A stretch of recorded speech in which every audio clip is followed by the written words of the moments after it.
Esse podcast faz parte da iniciativa O Podcast é Delas. Saiba mais em opodcastedelas.com.br.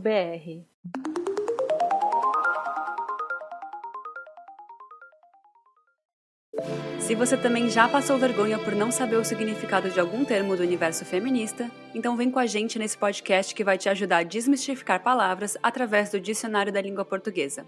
Eu sou a Júlia Presotto. E eu sou a Teca Carbonell.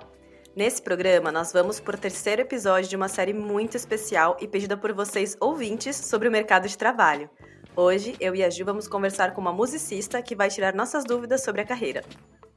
Antes de começarmos esse episódio, já vamos pedir para que vocês corram lá no nosso Instagram, @dicionariofeministapod, e acompanhem todas as discussões sobre os termos que a gente traz aqui no podcast. A gente também não vai ficar triste se você quiser entrar no nosso grupo no Telegram. O link é t.me/dicionariofeministapodcast. O link vai estar na bio do nosso Instagram. Segundo o dicionário, musicista é aquele que compõe, executa música ou é versado em assuntos musicais. Dessa forma, o musicista ou músico profissional pode seguir diversas carreiras que envolvem esse tipo de conhecimento, como, por exemplo, compositor, intérprete, regente e produtor musical. Para isso, a pessoa pode escolher ou não fazer um curso superior na área. Caso opte por não fazer o curso, ela terá de fazer uma prova teórica e prática aplicada pela OMB, Ordem dos Músicos do Brasil. Por outro lado, se a pessoa escolher ingressar em uma graduação ou curso técnico, ela não precisa fazer esse exame, já que está automaticamente registrada na OMB quando conseguir o diploma. Para prestar o curso de bacharelado em música, normalmente é necessário que se tenha um conhecimento básico na área. Isso normalmente é testado pelas instituições de ensino através de provas de conhecimentos gerais e/ou aptidão. Uma vez dentro da universidade, algumas das disciplinas que vão fazer parte da grade curricular são a História da Música, História da Arte e Percepção Musical. Por conta desse profissional ter um vasto campo de atuação, normalmente é oferecido aos graduandos habilitações que permitem sua especialização em diferentes áreas, como canto popular, lírico ou erudito, regência de coral, banda ou orquestra e instrumento de corda, sopro ou percussão. A partir de então, o musicista terá um foco maior na hora de escolher qual carreira seguir depois de formado. Porém, algumas habilidades são comuns a todos os tipos de profissionais da música, que são um domínio sobre o funcionamento de programas e equipamentos digitais de reprodução e gravação, leitura de partituras, interpretação e produção musical. O músico também pode atuar na área do ensino como professor em escolas, cursos técnicos e dando aula particular. Caso queira lecionar nos ensinos fundamental e médio, é preciso ter licenciatura. O curso de música é oferecido por diversas instituições de ensino pelo Brasil. Entre as universidades públicas estão a Unesp, a UFPR, a UFC e a UFO. As universidades particulares que oferecem o curso são a PUC-Paraná, a UNOeste e a UBM. E hoje a gente está em ótima companhia, porque ela é uma das mulheres mais inspiradoras e influentes segundo a BBC. Gabriela, se apresente para os nossos ouvintes. Oi, gente, tudo bem? Prazer estar aqui com vocês. Eu sou Gabriela, meu nome é Gabriela Dilátio, eu sou uma cantora lírica, moro aqui em Londres há muitos anos, vim aqui para estudar e hoje em dia tenho minha carreira aqui, volto para cantar no Brasil também, sempre que possível. Agora, no momento não, morrendo de saudade de estar por aí. E basicamente música é a minha vida, né? Ai, Gabriela, que delícia. Pode falar, Teca. Não, eu ia falar também que linda. Ai, uma mulher linda, conhecendo ainda pessoalmente, assim, eu tô achando muito maravilhosa. Imagina. E a gente queria que você contasse um pouquinho dessa sua trajetória como musicista, desde o momento em que te deu o clique de que era isso que você queria para sua carreira. Essa pergunta é tão difícil de responder, porque na verdade, eu sempre gostei de música, e música clássica, que é uma coisa um pouco diferente, né? Ainda mais pra gente que cresce no Brasil. Eu sou gaúcha, cresci na grande Porto Alegre, então não tenho músicos clássicos na minha família. Então é muito estranho pensar de onde que veio. Eu sempre digo que acho que veio comigo. Hoje, mais do que nunca, eu me dou conta que é algo que faz parte de quem eu sou, na verdade. E eu tive uma grande sorte, eu acho, duas, na verdade. Uma que foi que eu percebi isso muito jovem, desde criança, era algo que música sempre fez parte da minha vida, eu cantava no coral do colégio, coisas que começam assim, que você nem pensa que seria uma profissão, né? Porque a gente eu não pensava que ser cantora lírica era uma profissão naquela época. Então, mas eu cantava desde sempre, né? E a segunda sorte que eu tive foi de ter meus pais que simplesmente sempre me deram total apoio, né? Porque eu acho que se você tem esse chamado tão forte, e hoje em dia eu vejo que ser artista não é uma escolha, é algo que faz parte de cada pessoa, e a única escolha que você tem é você ser aquilo, né? Então, porque se você não for aquele artista que você tem dentro, você passa a vida inteira não sendo quem você é de verdade, né? Então, assim, tem tantas pessoas, e eu tenho certeza que vocês conhecem, talvez vocês mesmos sejam assim, que têm uma paixão enorme por alguma arte, talvez, né? Ou música, ou às vezes pintura, ou literatura, e em algum momento na vida, talvez essa pessoa tenha pensado, eu poderia fazer isso, e eu, por algumas razões, geralmente medo, ou falta de incentivo, ou falta de contato, as pessoas acabam não tendo a coragem, né, de tomar aquele passo. E a minha sorte foi, apesar dos meus pais, a gente era uma família simples, então assim, não era que eu tinha apoio financeiro para fazer todas as loucuras dos meus sonhos, não era isso, não era assim, mas eu tinha a liberdade de sonhar, né? A minha mãe é uma pessoa muito significativa na minha carreira, porque ela desde muito jovem, ela nos estimulou a leitura, ao sonho, a ser qualquer coisa que a gente sonhasse ser, né? Então isso não tem preço para mim. Porque eu acho que colocar medo numa criança ou num jovem é a pior coisa que você pode fazer, ou dizer, mas isso é muito difícil, né, como é que você vai fazer isso? Então eu nunca, claro que em algum momento eles devem ter pensado isso, e eu me lembro que quando eu larguei a faculdade de arquitetura, que eu, em primeiro lugar eu comecei a fazer arquitetura, eu me lembro que eu sentei com meus pais e eu falei, eu vou fazer música. Eu me lembro que eles perguntaram, tem certeza? Acho que porque, né, quem que a gente conhecia no nosso círculo que tinha uma carreira profissional de sucesso, não de sucesso em termos de fama, mas em termos de conseguir se sustentar, né, não é uma realidade, assim, comum pra gente no Brasil. Mas mesmo assim, sabe, mesmo assim eu recebi todo o apoio, e isso realmente não tem preço, porque eu nunca cheguei a ter o que eu chamo hoje em dia de uma gaiola de ouro, né, que, por exemplo, você faz uma faculdade, tem um emprego que te paga muito bem, e dentro do teu coração, na verdade, você sabe que você queria ser uma escultora.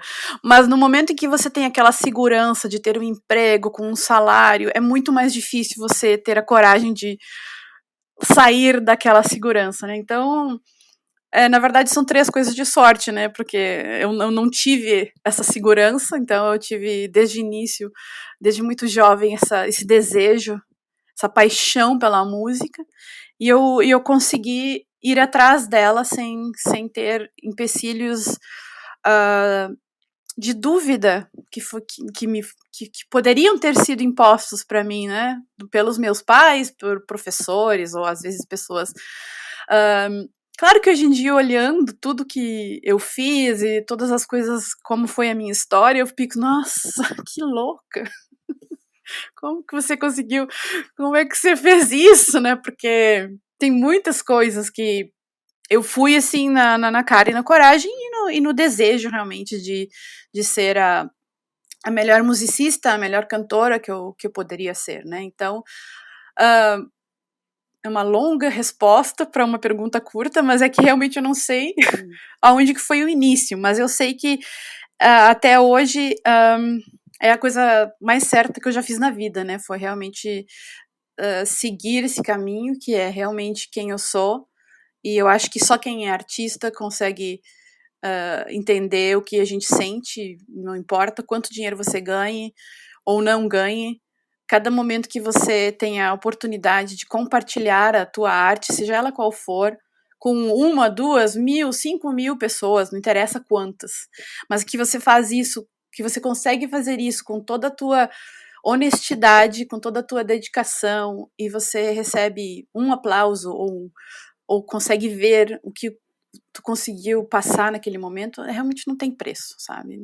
E eu acho que é isso que nos move, é isso que nos faz continuar nessa carreira, que também tem muitos empecilhos, muitas dificuldades, muitas coisas que tu tem que lidar com elas todos os dias. Não é uma carreira que você chega lá nunca. A gente nunca chega lá. A gente está sempre se aperfeiçoando, sempre crescendo, sempre se desenvolvendo.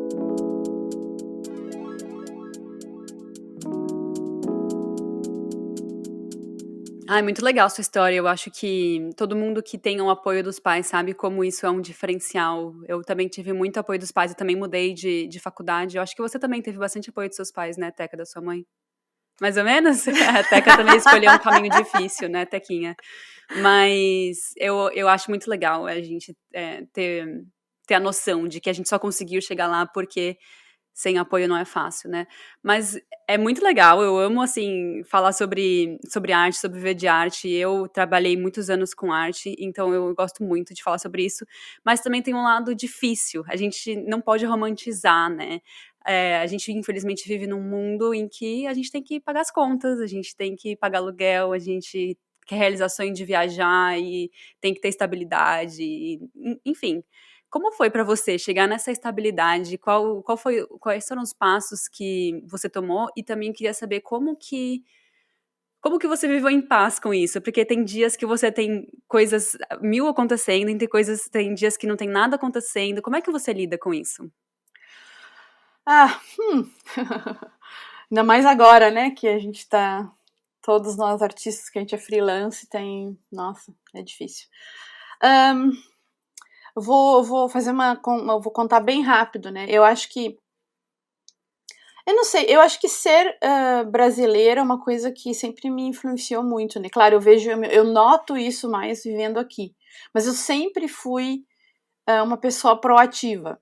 E eu acho que ser proativo como artista é quase, hoje em dia, principalmente, mais do que há 20, 30 anos atrás, tô falando na minha carreira em especial, mas na verdade acho que qualquer carreira, porque, sei lá, 30, 40 anos atrás, os cantores de óperas eram assim, se você cantava bem, você tinha uma carreira e eram menos pessoas que cantavam bem, ou tinha menos oportunidade. Hoje em dia tem muita gente que canta bem, né? Tem inúmeras oportunidades, pelo menos aqui na Europa. Então, a competição é imensa, né? E eu sou uma soprano, é uma das vozes mais comuns que tem. As pessoas acham que a gente é muito especial, mas dentro do nosso meio artístico musical é uma voz muito comum, é uma voz que a maioria das mulheres tem. Então, é difícil você encontrar a tua individualidade, o teu espaço e lidar com essa coisa de estar sempre concorrendo com alguém, que né, não é uma coisa fácil também. Eu acho que ser proativo, para mim, foi o que funcionou. E o que eu quero dizer com isso, né? Eu nunca esperei o meu telefone tocar, mais ou menos isso, talvez porque eu sempre tive uma mente muito lógica, eu adorava matemática, sempre fui ótima com números, física, matemática. Me disseram que eu não podia ser engenheira, porque engenheira era trabalho de homem, né, então eu fiz arquitetura primeiro, e depois larguei, óbvio. Mas assim, na minha teoria, quando eu decidi seguir música, tinha uma equação na minha cabeça que era muito certa, né, tipo, eu vou estudar com os melhores professores do Brasil, eu vou estudar que nem uma super CDF ao máximo para ser a melhor musicista que eu posso ser, e essa era a minha equação perfeita de ter uma carreira perfeita, né? E é óbvio que não funciona assim nesse meio artístico ou em qualquer meio, provavelmente. Tem muitas outras coisas que fazem parte. E eu mudei para Curitiba, lá de Porto Alegre, justamente foi o início da minha equação para estudar com a melhor professora do Brasil, que era a Neide Thomas naquele momento, E já ali eu não tinha, já ali no início dessa faculdade eu não tinha como me sustentar. Eu tive que aprender a me sustentar e pagar meu próprio aluguel com 19 anos, e eu sabia que isso fazia parte da decisão que eu tinha tomado, né? Eu tomei essa decisão com muita responsabilidade. Então, eu já comecei a ter que me dar conta que as coisas não iam acontecer assim fáceis se eu não trabalhasse de uma forma criativa. Então, eu cantava no coro da orquestra sinfônica, eu comecei a dar aula, nunca tinha dado aula de canto na minha vida, não achava que eu tinha capacidade de dar aula de canto, mas eu precisava dar aula de canto. Porque foi assim que eu me sustentei durante a faculdade lá. Então, e é claro que eu acho que daí eu comecei a dar espaço para minha criatividade de fazer coisas criativas também. Daí no meio da faculdade, claro, eu consegui um emprego mais fixo lá com a Camerata Antiga de Curitiba, que era um corpo estável, então isso me ajudou bastante. Mas já ali eu comecei a falar com colegas, tentar fazer concertos, montar concertos por minha própria organização, né, com um repertório, musicistas que eu gostava, não esperar que alguém me contratasse para cantar, né, fazer coisas que eu gostava com pessoas que eu gostava, às vezes não para ganhar dinheiro, mas para fazer música, né, com pessoas que eu queria trabalhar com. E claro que quando eu vim para cá, a história não foi diferente, porque também eu fiz audição, eu passei no Royal College of Music, uma das melhores instituições do mundo, mas eu não tinha bolsa de estudos para pagar os estudos, então eu tive que ficar no Brasil mais um ano, né, conversar com milhões de pessoas, aplicar para 200 mil bolsas até que eu consegui uma para vir para cá. E quando eu cheguei aqui, uma coisa que nunca tinha me passado pela cabeça, mais uma vez, por ingenuidade, por essa coisa de vir na minha paixão por ir atrás do meu sonho, eu nunca imaginei que as pessoas aqui poderiam ter preconceito com o fato de eu ser brasileira, né? Porque a gente no Brasil, a gente olha para os europeus com tanta, né, como assim, né, de baixo para cima. E nunca pensei que eu sofreria o preconceito de ser uma cantora lírica brasileira, porque os brasileiros não têm, hoje em dia tem muito mais, mas não tem essa tradição do canto lírico, né? Então, se você tem um cantor lírico aqui que vinha da Suécia, então já existia assim uma certa expectativa, né? E não de todas as pessoas, óbvio, mas sempre tem algum professor que fazia uma pergunta ridícula sobre se era a primeira vez que eu estava tendo contato com, sei lá, com um cravo ou com um piano, porque eu morava no Brasil. Não. Então, coisas desse tipo, que assim, foi um pouco de choque para mim, então, foram coisas que eu fui tendo que lidar. E eu acho que o meu maior erro no início, que é uma coisa compreensível olhando, né, foi querer me igualar a eles como uma cantora, ser parecida com o tipo de cantora lírico que eles estavam esperando, ou que eu via meus colegas mais ou menos, e na verdade foi um grande erro meu, que eu já aviso para todas as pessoas, nunca tentem fazer isso. Copiar as pessoas é a pior coisa que você pode fazer, é um suicídio artístico e também atrasa muito você se encontrar como artista, né? Então, assim, por favor, olhar para pessoas assim, para se inspirar sempre, mas assim, ainda mais uma coisa de voz é uma coisa tão pessoal, né? Então a gente tem que realmente amar a nossa voz como ela é e desenvolver ela da melhor forma possível. Então, depois que eu consegui entender isso, e levou alguns anos, eu acho que eu fiquei ainda mais proativa como artista. Eu comecei a fazer mais parcerias com pessoas, eu comecei a montar meus próprios concertos, porque eu queria compartilhar um repertório que ninguém estava me contratando para eu cantar, por exemplo, né? Eu queria fazer coisas que... Né? Então, para mim, isso foi o que me salvou, claro, e aí eu sempre também fiz coisas diferentes pela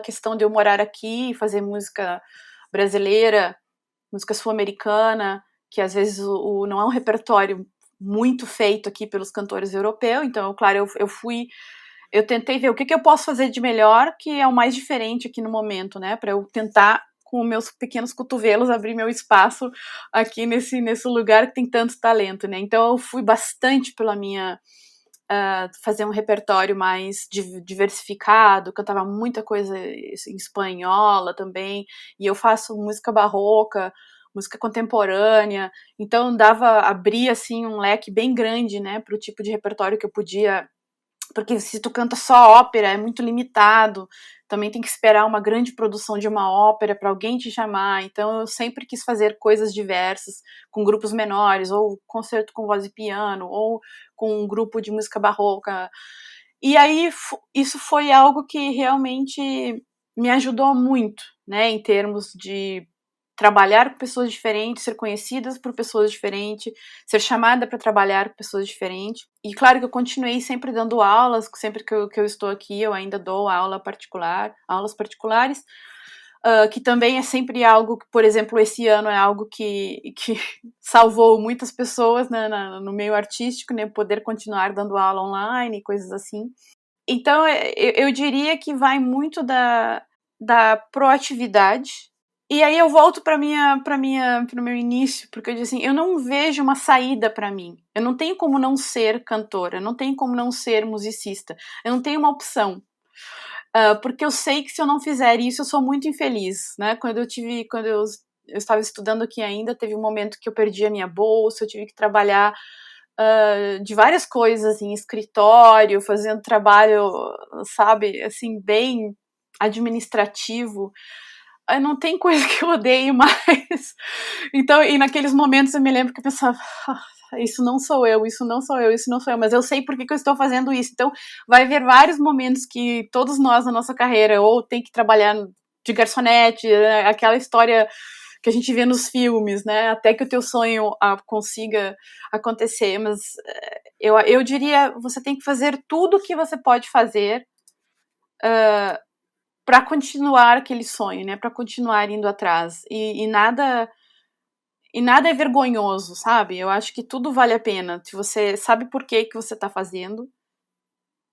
E é assim que a gente tem que viver. Claro, hoje em dia para mim é diferente, porque eu já estou num outro momento na minha carreira em que os meus contatos são muito maiores. Tenho o projeto das mulheres também, que a gente fala daqui a pouco, mas que é uma outra parte da minha vida que apareceu há pouco tempo, mas então tem muitas outras coisas, né? Então a gente nunca é mais só uma cantora lírica. E eu acho que isso é algo que todo artista hoje em dia está se dando conta, que na verdade a gente é cantor, é curador, é produtora, a gente é um pouco de tudo, na verdade. E eu acho que é isso que faz a gente sobreviver como artista.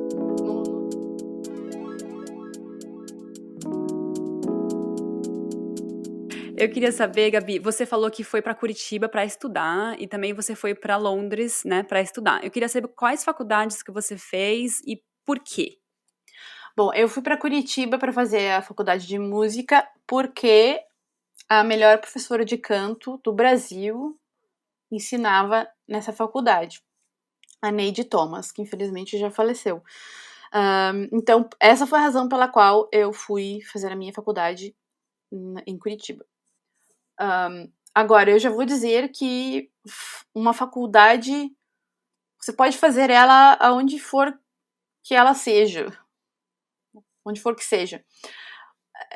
Não contem só com o que vocês vão fazer na faculdade, isso já é uma primeira conselho, se é que eu tenho capacidade de dar conselhos, mas isso não importa se é aqui, se é aí no Brasil, porque o que vai fazer, nenhuma faculdade vai ensinar tudo que você precisa aprender. Acho que é assim em qualquer profissão, na verdade. Então, eu acho que qualquer pessoa que vai fazer uma faculdade de música já comece a ir além do que estão te ensinando, né, em termos de tudo, né, tudo. Seja a história da música, seja a técnica do instrumento vocal, né, hoje em dia é tão mais fácil, né, ter acesso a tudo na internet, professores, cursos online, masterclasses, e não só música, né, ir a museus, usar a arte como uma coisa de 360 graus, né, ler livros, estimular a criatividade que ela venha de várias formas, né, de vários lados, porque é isso que vai criar a essência, né, artística de cada pessoa, com várias influências, né, de todos os lados. Então eu fui para Curitiba primeiro, na Faculdade de Música e Belas Artes, a EMBAP, e depois eu vim pro Royal College of Music aqui em Londres, onde eu fiz 2 especializações, uma em música antiga e outra em performance e ópera. Gabi, eu tô me identificando tanto com essa história, mas tanto. Eu queria fazer, quando eu tava decidindo fazer vestibular, eu queria fazer cinema. O que eu cheguei, né, pra minha família e pras pessoas em volta pra falar era cinema. Por isso que talvez a receptividade não foi uma das melhores. Mas eu sinto que também aconteceu comigo isso que você falou de sentir que se eu não fosse proativa, eu tinha que ser proativa para provar para todos, eu inclusa, de que eu ia dar certo naquela carreira. E aí depois quando você conta da questão de ter ido para um outro país, né? E não ter esperado esse baque, né? Porque eu já tinha 7 anos de experiência quando eu vim para cá, para o Canadá. E eu não estava achando que ia ter esse baque cultural. Eu achava que ia ser algo. Como no Brasil, para mim, entrar no mercado de trabalho foi meio orgânico, eu achei que aqui também ia ser. E quando não foi, eu até comentei com a Ju em acho que 2 episódios atrás, que a minha sistema de defesa foi esconder minhas origens. Então eu não queria mais ter sotaque, eu tentava forçar para que eu não tivesse sotaque brasileiro, evitava falar que eu era latina, mas assim, gente, acho que a Gabi até vai concordar, para as pessoas que são locais, é muito óbvio que você, no mínimo latina, eles vão chutar que você é, entendeu? Talvez eles não acertem o país, mas é muito óbvio, assim, você às vezes não precisa nem falar que as pessoas já identificam. E para mim o sistema de defesa foi esse, eu achava que assim como você falou, eu achava que era assim que eu ia conseguir chegar em algum lugar e, finalmente, depois de conseguir quebrar essa barreira e abraçar minhas origens, é que eu tive sucesso. Então, eu só tô aqui dizendo que tudo que você falou também se aplicou para mim, então acho que é muito verdade, assim, sabe? Quanto mais a gente se abraça nossas origens, abraça quem a gente é, mais longe a gente vai, né? Nessa perspectiva de imigrante, né, que a gente meio que compartilha, assim, países diferentes, mas eu acho que essa parte da experiência é muito parecida. E uma coisa que eu queria comentar com você, Gabi, é que tanto no Brasil quanto aqui, por mais que eu fizesse esse esforço da proatividade, da minha descoberta pessoal, quando eu entrava numa empresa, entrava num grupo de trabalho, num projeto, eu via um monte de homem, e até aqui eu acabei de entrar numa empresa nova em que tem muitos homens, assim. E eu ficava, até hoje eu fico pensando assim, nossa, para chegar aqui eu tive que fazer tanta coisa, tanta coisa. Será que para eles é igual? Porque eles são maioria nos lugares onde eu vou trabalhar. E eu fico imaginando se para sua carreira você tem essa sensação ou alguma sensação parecida. E se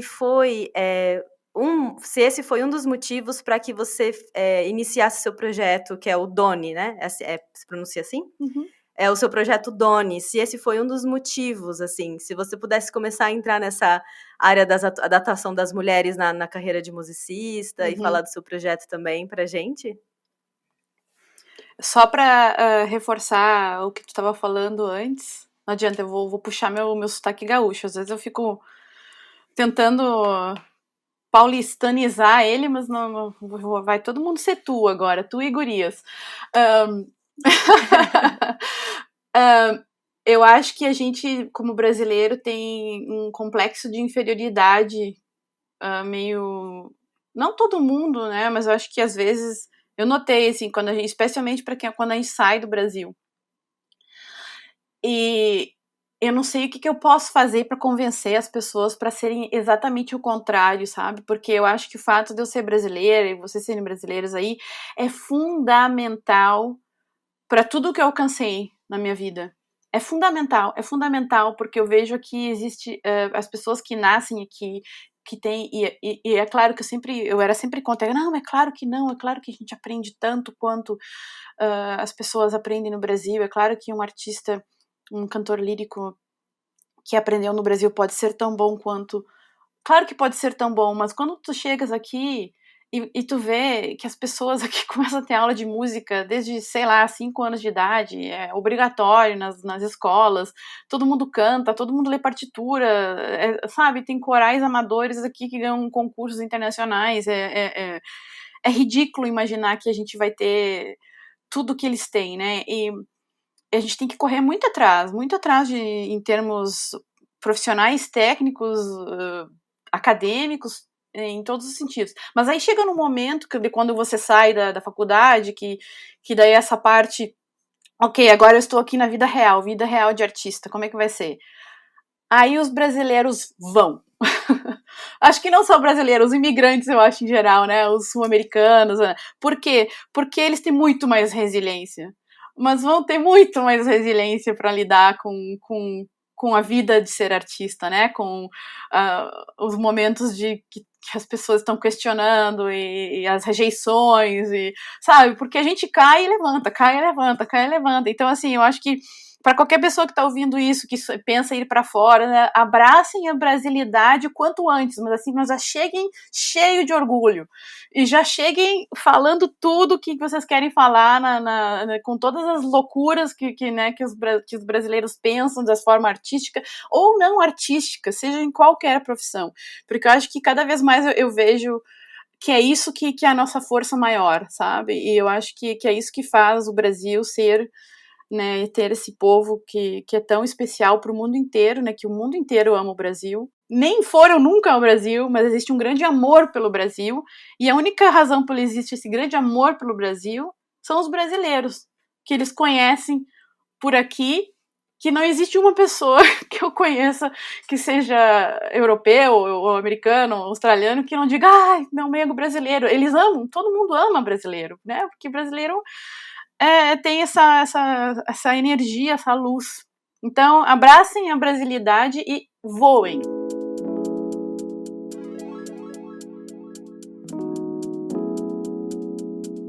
Agora, sobre a minha carreira, sobre a parte de ser mulher na carreira, eu tenho que confessar que, como cantora, a gente não sofre tanto isso. Por quê? Porque na forma como o canto lírico é feito, né, existem óperas, tem papéis para mulheres e para homens, né? Existem obras sinfônicas, existem 4 solistas, geralmente, uma soprano, uma contralto, um tenor e um baixo. Então são sempre 2 mulheres e 2 homens. Não sempre, mas muitas vezes. Então, assim, existe uma igualdade de trabalho profissional que é menos chocante.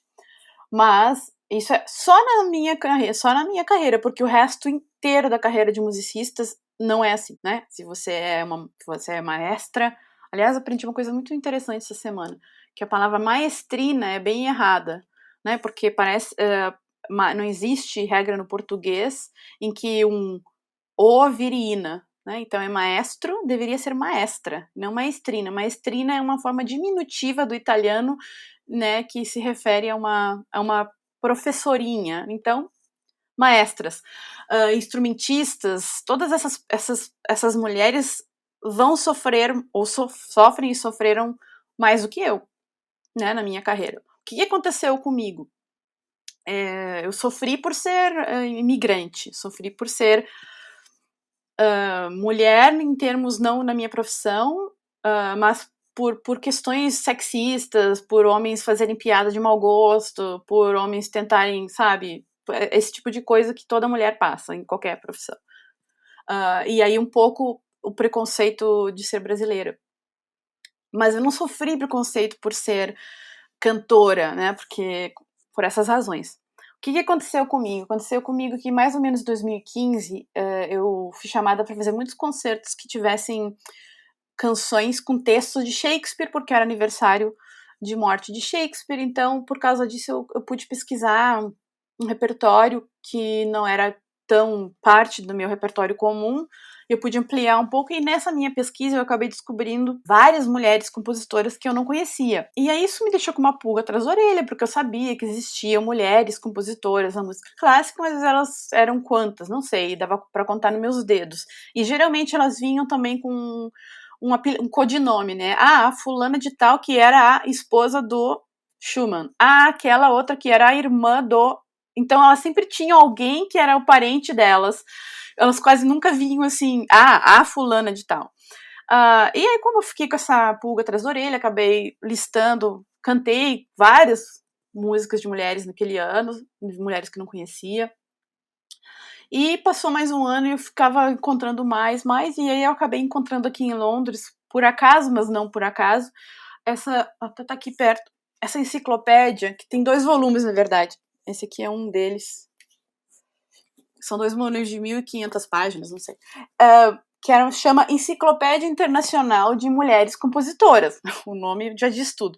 E nessa enciclopédia, que era da década de 80, o Aaron Cohen, que não era nem musicólogo, nada, foi uma pesquisa pessoal dele, listou 6.000 mulheres compositoras. Então não era 60, não eram 600, eram 6.000. E aí fiquei muito chocada.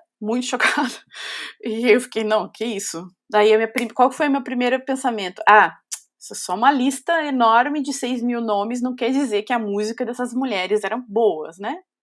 Essa é a primeira coisa que vem na mente da gente, porque a gente tá com esse machismo enraizado e essa falta de modelos femininos na nossa educação desde sempre, né? Então, como que assim que vai ter 6.000? É só uma lista de nomes. E aí eu comecei a pesquisar mais. Hoje em dia é tão mais fácil, né, encontrar música no YouTube. E aí eu comecei a descobrir músicas lindíssimas e mais, não só de canto, mas de tudo, né? Música de câmara, música de orquestra, óperas, oratórios. E aquilo foi me deixando, meu Deus, como eu sou ignorante. E aí eu não contei pra ninguém por bastante tempo, eu fiquei só pesquisando cada vez mais, e aí chegou num momento eu disse, não, mas só um pouquinho, tem alguma coisa errada, porque eu estudei numa das melhores instituições do mundo, nunca ouvi falar dessas mulheres, não tive uma aula sobre isso, como que é assim? Aí comecei a conversar com colegas, cada vez que eu tinha um concerto, eu falava com alguém, eu perguntava, você sabia disso? Não. E aí, com o tempo, me dei conta que a ignorância não era só minha, era uma ignorância, assim, de 90% dos conhecedores da música clássica, né? Então, e aí eu comecei a me dar conta que não era só a música dessas mulheres que era fantástica, mas as histórias dessas mulheres eram, assim, fascinantes, né? Porque eu sempre falo que se a gente acha que ser mulher hoje em dia é difícil, imagina há 500 anos atrás, né? Imagina quando mulher não tinha nem acesso à educação, quando mulheres só podiam ter acesso à educação se iam para um convento ou se tinham um marido, mas aí só podiam fazer sua performance dentro de casa, né? Porque não podiam se expor como artistas. Então, assim, e ainda assim, meu Deus, milhares, centenas de mulheres, né, conseguiram repassar por tudo isso. Muitas delas conquistaram um espaço, assim, de grande ascensão profissional, sendo respeitadas por todos à sua volta, e as pessoas falam respeitadas por seus colegas homens. Não, respeitada, ponto. E o que aconteceu com elas? Não sei. Removeram elas da história, por alguma razão alguém decidiu que não faz parte do currículo, não entra na lista de repertório que a gente tem que estudar, não só eu, mas, sei lá, o repertório pianístico, o repertório de violino, não entra na história da música que a gente aprende na faculdade. Enfim, e aí eu sei que aquilo começou a me dar uma revolta interna, porque eu comecei a ver que, como assim, né? Como que eu passei uma vida... Eu amo música é minha vida, eu tenho uma paixão e respeito por essa arte que é tão poderosa, e ainda assim eu fui a concertos minha vida inteira e nunca questionei um programa que só me dava nome de homens. Uma vida inteira, né? Depois eu tinha uma carreira nessa...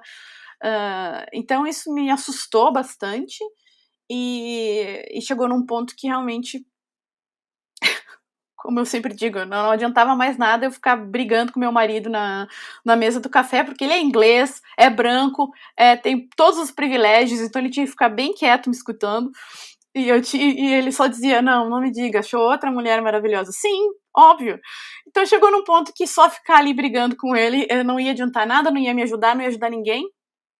E aí o que eu fiz? Eu decidi que eu queria fazer a minha parte como mulher, como artista, mesmo que eu pessoalmente não sofresse essa invisibilidade. E aí eu fiz um pequeno site, que foi assim que começou o projeto Donne, que conta uma história muito interessante agora, acho que eu nunca contei pra ninguém. Na verdade, esse projeto era para se chamar Ladies First, né, as damas primeiro, e eu pedi um patrocínio inicial para uma fundação daqui, com essa ideia, que era uma ideia de gravar um CD com música de mulheres e fazer um site. Essa ideia me foi completamente negada pela diretora dessa fundação, que é uma mulher inglesa, que não só negou, quanto me falou comigo por telefone e perguntou se eu sabia falar inglês, como que eu estava apresentando um projeto em que eu chamava de Ladies First, porque isso é uma expressão machista e não sei o que, não sei o que. E eu disse, não, mas era uma brincadeira com a palavra, porque nesse projeto as mulheres vão vir primeiro. Enfim, uma pessoa que me humilhou muito, né, só de falar comigo pelo telefone, por causa do meu sotaque. Eu chorei 3 dias sentada no meu jardim, me sentindo, sabe, quando uma pessoa toca todo aquele teu ponto de se sentir menos que a gente tem. E aí um dia meu marido olhou pra mim e falou assim, deu, né? E aí eu levantei, fiz uma outra proposta pro Arts Council aqui, que é o maior centro de artes, né, que dá patrocínio para projetos artísticos, e fiz uma proposta de gravar 5 CDs, não só um, e fazer o site inicial, e ganhei a proposta. E foi assim que começou o projeto, né? Então eu fiz nesse site que eu mesma fiz, porque também não é, assim, o patrocínio era mínimo, né? Mínimo, só para dar um pequeno início. Um site que eu mesma fiz, onde eu listei 4.000 mulheres compositoras, as que tinham links na internet, porque eu me dei conta que só gravar a música dessas mulheres não era suficiente, apesar de que é imprescindível, e vou repetir aqui para todo mundo que está escutando, imprescindível que as pessoas gravem músicas de mulheres mais e mais e mais e mais, principalmente músicas inéditas que não foram gravadas ainda, porque essa é uma das grandes razões pelas quais as rádios não tocam músicas de mulheres, e porque orquestras e musicistas não tocam essa música, porque não conhecem, não escutam. Então as audiências estão sendo assim massificadas com as mesmas obras maravilhosas que todos nós amamos, de Beethoven, de Mozart, de Vivaldi, de Handel, que é tudo lindo, maravilhoso.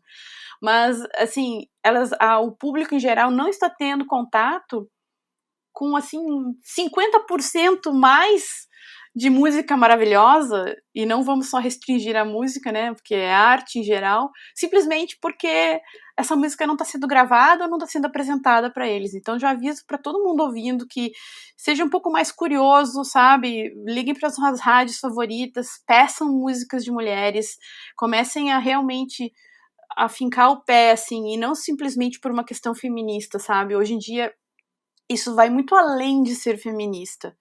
É claro que eu sou mulher, o meu projeto fala de mulheres, porque para mim é o que eu conheço, né?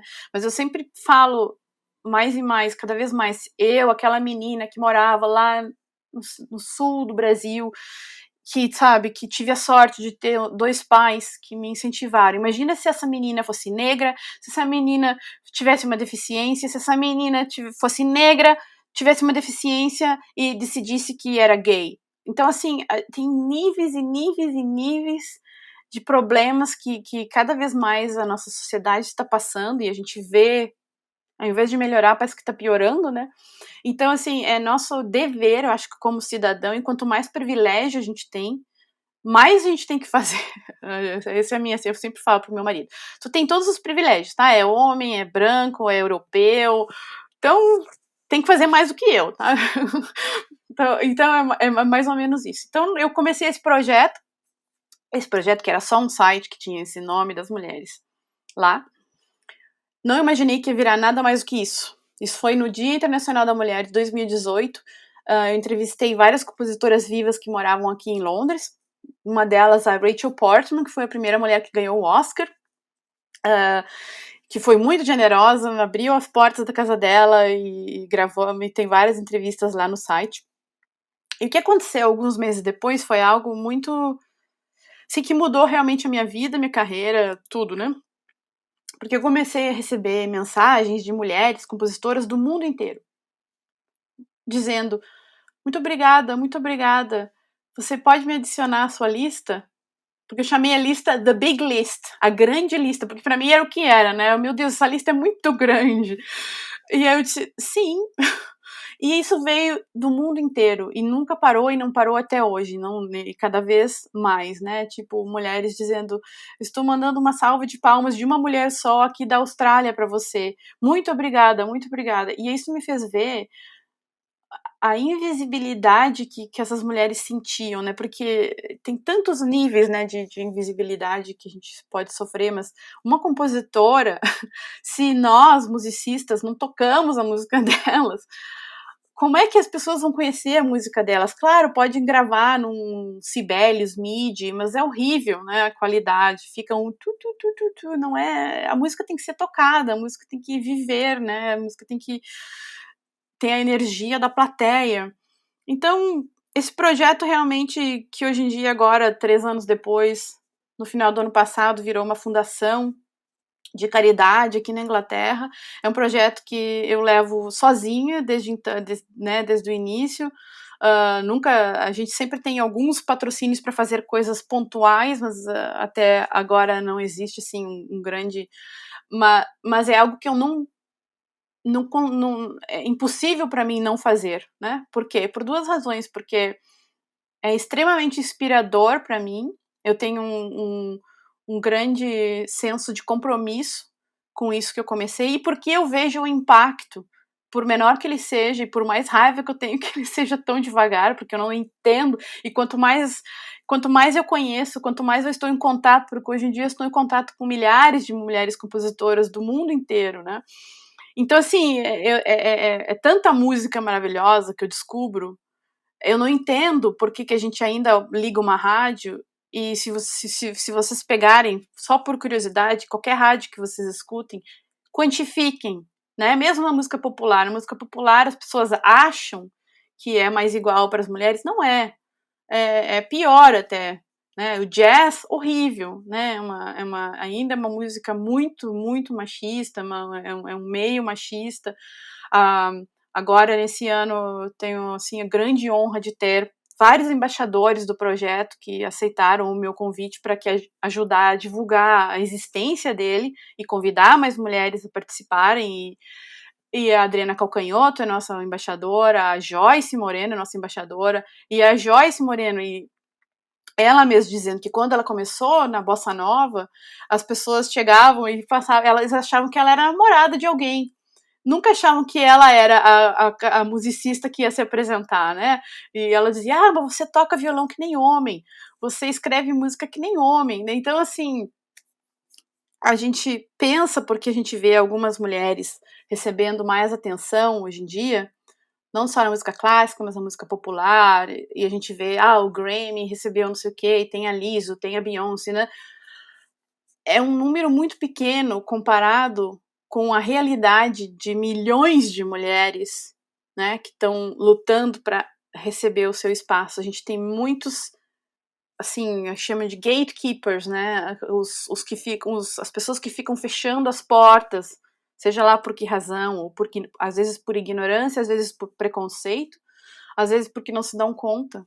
Mas essas pessoas que fecham as portas, que não colocam mulheres em festivais, que não colocam mulheres na programação de uma orquestra obrigatoriamente, o que eles estão fazendo? Eles estão repetindo a história, né? Repetindo a história para as pessoas que estão indo lá naquele concerto acreditar que só existem aqueles compositores que são os melhores do mundo. Por que eles estão fazendo isso? Não faço a mínima ideia, né? Tô tentando fazer o que eu posso aqui para acordar, né? Agora, esse ano, estou super feliz que aqui, como parte de uma parceria com o projeto Donne, eu pude fazer uma curadoria e apresentar 30 mulheres compositoras novas para uma estação de rádio londrina aqui, que é a Scala Radio, que é uma rádio muito bem conceituada. 30 mulheres que eles nunca haviam tocado, entre elas 3 mulheres brasileiras, né? A Chiquinha Gonzaga, quem imaginar que nunca tocaram a Chiquinha Gonzaga, a Clarice Assad, que é uma compositora brasileira que mora nos Estados Unidos, maravilhosa, e uma compositora que é paulistana que mora em Porto Alegre, a Catarina Domenici também. Então, essas pequenas coisas eu tento me lembrar quando me dá muita raiva de ver que a desigualdade ainda é tão enorme, né, nesse meio.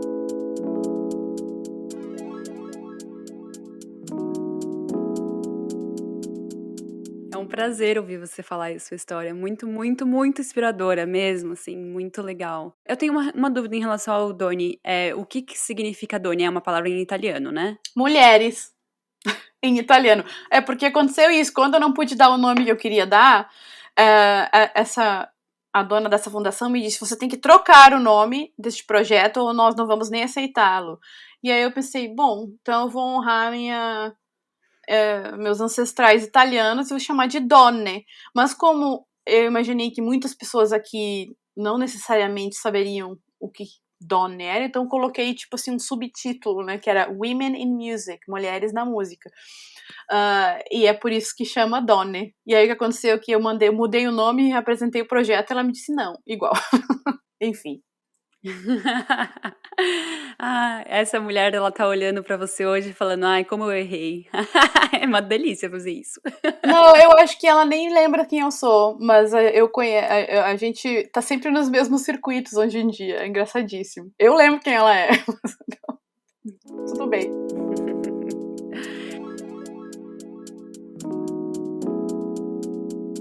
Então, só pra gente finalizar, eu queria saber o que vem por aí, no futuro. Quais são os planos pro futuro? Eu sei que tá muito incerto por conta da pandemia, né? Ainda mais sendo uma artista que se apresenta para multidões. Então, eu queria saber o que vem pela frente. Bom, o que vem pela frente? Em primeiro lugar, o que a gente espera que venha pela frente é realmente uma solução, né, para que tudo possa acontecer novamente. Aqui as coisas estão andando um pouco, mas assim, é tudo muito incerto ainda, né? A priori, a partir de junho, as coisas estarão abertas, mas eu, sinceramente, não acho que vai ser tão rápido assim. Acho que vai levar um pouco mais de tempo e para que as coisas aconteçam. Mas eu acho que, enquanto isso, eu tenho várias premieres que eu vou fazer de obras que foram escritas, que nunca foram apresentadas, que eram para ter acontecido em novembro do ano passado, e eram para ter acontecido agora em março, que agora devem acontecer em setembro. Enfim, né, torcendo para que vai ser muito legal. Então são 4 compositoras, e eu vou fazer a premiere da obra de todas elas, né? Então tô super feliz. Uma delas foi especialmente escrita para mim e para uma pianista brasileira também que mora aqui, a Clélia Iruzum. Então isso é a coisa mais próxima, né, que eu tenho assim confirmada. Fora isso, são só projetos que eu ainda não posso falar, porque ainda estão em andamento, são coisas que não estão confirmadas. Mas uma delas acho que vai ser super, super legal, que também envolve o Brasil. Também não posso falar ainda muito, mas espero que aconteça. Como eu sempre fui, tô sempre assim, esse ano da pandemia, claro que eu sofri muito, ainda sofro de saudade de poder fazer concertos ao vivo, fiz vários concertos online. Não acho que é a mesma coisa, sinceramente, eu sinto muita falta daquela energia ao vivo, mas ao mesmo tempo é super legal poder fazer isso. Mas uma coisa que foi super legal para mim foi exatamente ter o Donne, pelo qual eu pude me dedicar muito esse ano, né? Me dediquei muito a este projeto, que realmente levou ele para um outro patamar, né? Que foi transformar numa fundação, e agora eu quero que cresça cada vez mais, até porque quando eu voltar à minha carreira, né, assim, 100%, eu não consigo mais fazer tudo, né, sozinha. Então, assim, nesse momento agora eu tô trabalhando muito para que a gente consiga parcerias mais efetivas, mais fixas, para que o projeto possa crescer, crescer, crescer e ter cada vez mais impacto, porque não pode ser um projeto médio, tem que ser um projeto grande, né? Tem que ser um projeto que realmente cause o impacto que eu, na velocidade que eu gostaria que acontecesse, porque não existe mais justificativa para a gente não ter igualdade e diversidade presente na nossa arte, em todas as expressões artísticas, né? Então, assim, eu quero que o Donne seja algo que possa realmente fazer a diferença, né? Que não sejam só 30 compositoras que essa rádio toque, que sejam 300,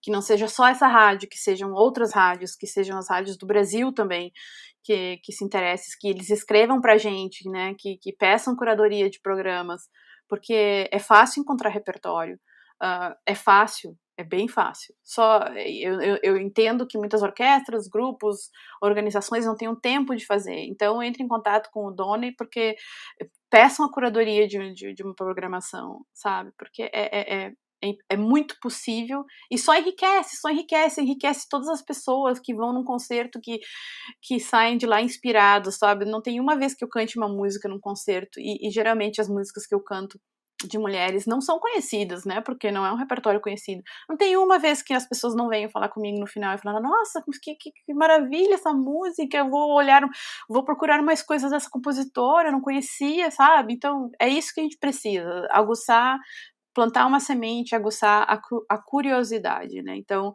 para mim, o Doni só tem que crescer cada vez mais. E eu quero simplesmente voltar a cantar com pessoas ao vivo e poder fazer música e contribuir com essa arte que eu amo tanto, e voltar ao Brasil. Tem um CD que é para ser lançado também no Brasil, né, que eu gravei aí em 2019. Então, tem várias coisas que vão acontecer. Mas, assim, acho que o momento agora é que o mundo, né, se cure dessa pandemia e que a gente encontre uma forma de nos apoiarmos mesmo à distância, de nos inspirarmos à distância e não deixarmos, assim, que tudo isso nos influencie demais, né? Porque, na verdade, na classe artística, eu li uma reportagem esses dias que mais ou menos 1/3 dos artistas estão pensando seriamente em não ser mais, não seguir mais a carreira por causa da pandemia. E as mulheres negras, sofrem muito mais, né? Muito mais, sempre.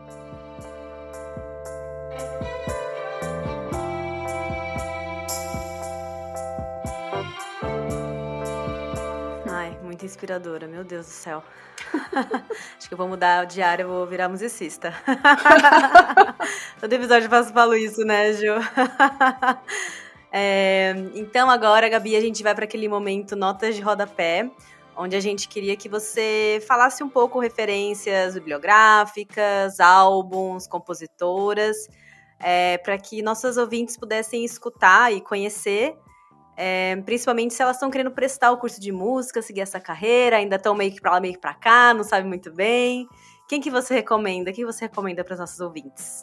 Não posso recomendar compositoras, porque é tão difícil. Bom, a primeira coisa que eu vou recomendar é que vocês visitem o site do Doni, que agora é bilíngue desde outubro do ano passado. Por quê? Por várias razões. Deem uma pesquisada lá na lista. A lista agora você pode pesquisar por gênero musical, entra todos os gêneros agora, não só música clássica, né? Música eletrônica, eletroacústica, jazz, cantora, compositora, ela está aumentando cada vez mais. Entrem lá, façam um filtro, vejam quem são as mulheres brasileiras, deem uma pesquisada lá, até para conhecer mais mulheres musicistas brasileiras, valorizar elas, conhecer a música delas. Acho que esse é o meu a minha primeira nota de rodapé, que é egoísta, mas é de verdade, porque o projeto tem muitas coisas legais. O que mais vocês têm que fazer lá? O projeto lá tem uma série de playlists que eu realmente recomendo, porque é uma playlist que eu tô sempre adicionando músicas lá. E é dividida por várias coisas. Tem óperas de mulheres, musicais escritos por mulheres, jazz escritos por mulheres, música de filme escritas por mulheres, música vocal escrita para mulheres, música de violino, piano, quarteto de cordas, enfim. Música de videogame, tudo que vocês possam imaginar, e eu tô sempre colocando mais coisas lá. Então, assim, a primeira coisa minha primeira indicação para qualquer mulher que queira ser musicista é que realmente comece a se cercar de informações sobre outras mulheres também que já fizeram isso, sabe? Porque não só para você se inspirar, mas também para que exista essa rua de duas mãos, que a gente inspira e apoia também, né? E promove outras mulheres, porque isso é muito importante. A gente precisa cada vez mais fazer isso umas com as outras. Qual que é o site, Gabi? www.donne, que é DONNE, uk.org. donne-uk.org. Ali daí vocês entram, tem playlists, tem algumas das coisas do site ainda são em inglês, que, por exemplo, eu gravo muitos podcasts com mulheres que me inspiram muito, né? O último agora que eu gravei foi com a maestra, não maestrina, que regeu o Oscar no ano passado, a Eimear Nur, que é uma mulher, uma compositora e regente irlandesa, que é super inspiradora. Ela mesma disse que quando ela era jovem e ela queria ser compositora, ela falou para um maestro com quem ela estava fazendo um masterclass, ela tinha 19 anos, e ele perguntou, o que você quer fazer com a sua carreira? Eu disse, eu quero ser regente e compositora. Ele disse, nunca vai acontecer, ele disse para ela. Você tem 3 coisas a seu favor. Você é muito jovem, né? Você é muito jovem, você é mulher e você é irlandesa. Enfim. Então, infelizmente, os podcasts, por enquanto, são só em inglês. Quando eu tiver mais tempo, eu vou gravar com mulheres do Brasil também. Mas para quem fala inglês, eu realmente recomendo. Tem um livro que de uma escritora que chama Anna Beer, que também, não sei se tem em português, que se chama Sounds and Sweet Airs, que ela conta histórias de várias compositoras mulheres. Eu não sei se aí no Brasil tem o dicionário Grove traduzido, mas o Grove tem uma edição que tem mais de 7.000 mulheres também, que eu recomendo que as pessoas comecem a descobrir cada vez mais, porque seja qual for a carreira, qual for a carreira que você vai seguir, seja instrumentista ou que seja composição, regência, cantor, a gente não pode se fiar no que os professores vão nos dar de repertório. Então, o quanto antes comece a pesquisar, comece a adicionar peças de mulheres e compositoras diversas também, japonesas, chinesas, indígenas. Comece a adicionar pequenas coisas, nem que seja para fazer um bis num concerto, sabe? Comece a ter já desde o início este compromisso com dar mais visibilidade a outras pessoas que não sejam brancas, europeias, a se enxergarem fazendo aquilo. Eu acho que é a nossa obrigação como seres humanos, cada vez mais, hoje em dia, assim. Então, as minhas referências bibliográficas não são tão bibliográficas, mas são mais de conselho, desculpa. E eu acho que para qualquer mulher ou homem que esteja pensando em fazer uma carreira musical ou artística, o meu conselho hoje em dia é sempre o mesmo. É tipo, pergunte para você mesmo por que você quer fazer isso. Mas assim, por que de verdade, né? Porque essa carreira é uma das carreiras mais lindas do mundo, né? Uma carreira artística no meio musical. Acho que qualquer carreira artística, mas a música é uma carreira tão maravilhosa, né? Porque a música é uma linguagem tão forte que move as pessoas não interessa onde você esteja, né? Ela não tem classe social. Música você não precisa ter um pré-conhecimento, é uma linguagem lindíssima. Então, assim, saiba por que você está fazendo isso, porque se você tiver esse respeito e se a música é algo que fala assim tão forte dentro de você que você realmente não consegue viver sem fazer isso, você vai achar uma forma de sobreviver, eu garanto, né? Eu garanto. Agora, se as pessoas vão fazer isso porque para ganhar fama ou reconhecimento que vire viral no YouTube, ou não sei, outras razões, não façam. Não busquem, assim, porque o resultado dessa jornada a gente nunca sabe qual vai ser, né? E pode até ser que você tenha essa fama imensa.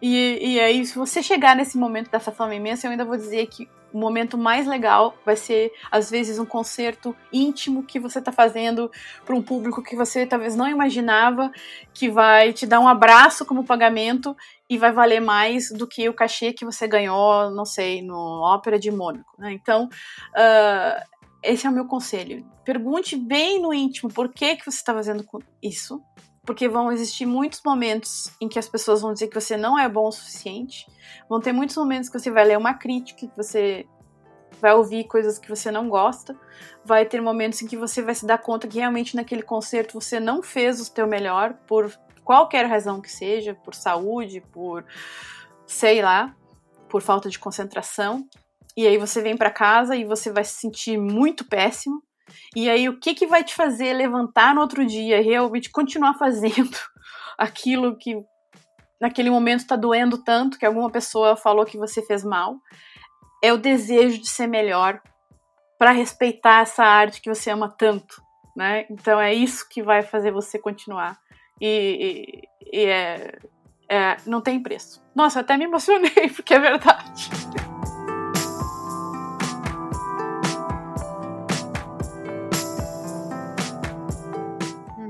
Ai, que linda. Arrasou, muito obrigada por abrir seu coração. Muito importante ouvir isso. Eu tenho uma super rápida, posso falar? Eu tenho um documentário da Netflix que se chama What Happened, Miss Simone. Eu não sei se tem uma tradução em português, mas se coloca Miss Simone no Netflix e é Simone. Eu vou ler a descrição dele. Conheça a vida da cantora, pianista e ativista Nina Simone, com gravações inéditas, imagens raras de arquivo, cartas e entrevistas de pessoas próximas da cantora. O documentário retrata uma das artistas mais incompreendidas de todos os tempos. Então, se você quiser uma nova referência de cantora mulher, tá aí Miss Simone maravilhosa. Pode ir, Gabi. Tem um documentário, agora tá aqui no Amazon Prime, acho que tem no Brasil, sim. Chama This Changes Everything. Mas, na verdade, é um documentário feito pela atriz Geena Davis, a que fez Thelma e Louisa, sabe? A Geena Davis, ela tem um instituto nos Estados Unidos, que é um instituto de pesquisa de gênero.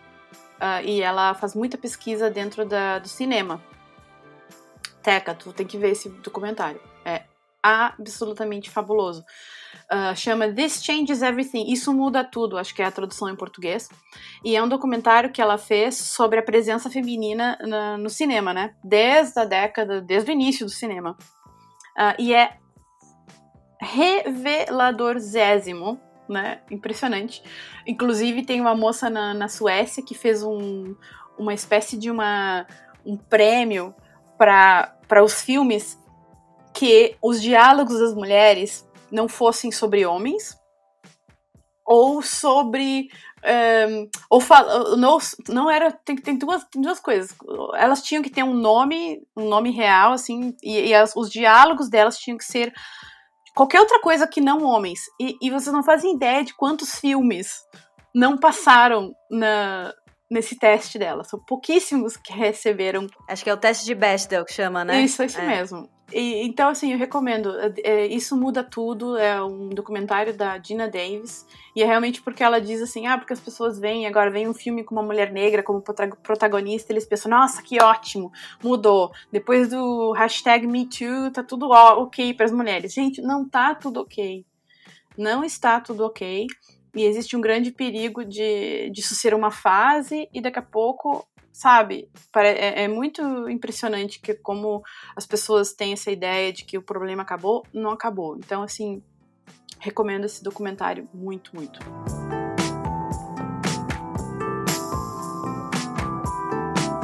Nossa, eu amei essa conversa. Nossa, eu tô muito feliz também.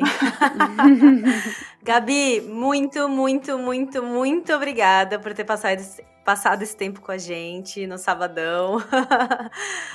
Desculpa aí pelas peripécias dos fuso horários. Os horários de verão, né? O horário de verão. É uma doida, até eu fico mega confusa também. E você já falou do seu site, mas assim, gente, se você não acabar de assistir esse episódio e correr lá no site da Doni, eu não sei o que você está fazendo na sua vida, já é pré-requisito. E aí eu queria saber, Gabi, se você quer também passar as suas redes, os seus contatos também, para quem quiser conversar com você.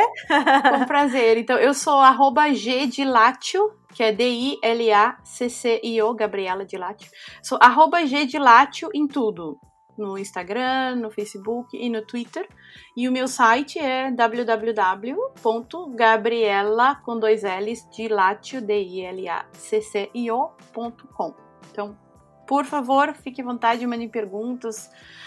Tô sempre em contato com pessoas do Brasil, às vezes musicistas me escrevem, ou cantores que queiram vir pra cá e fazer uma carreira fora. Tô super sempre à disposição pra ajudar ou dar qualquer tipo de Ou só conversar também, né?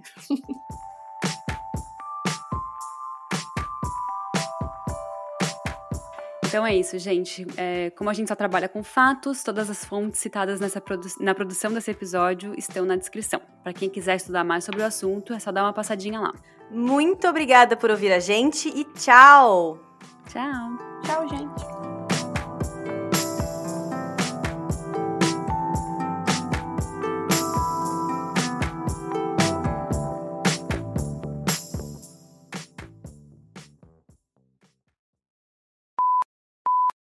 Você ouviu um programa participante da rede Podcast é Delas, uma iniciativa que fornece toda a infraestrutura necessária para mulheres hospedarem e publicarem os seus podcasts. Para fazer parte, entre em contato conosco através do site opodcastadelas.com.br ou através das nossas redes sociais, como @opodcastadelas, @opodcastadelas, @opodcastadelas, @opodcastadelas, @opodcastadelas, @opodcastadelas, @opodcastadelas, @opodcastadelas.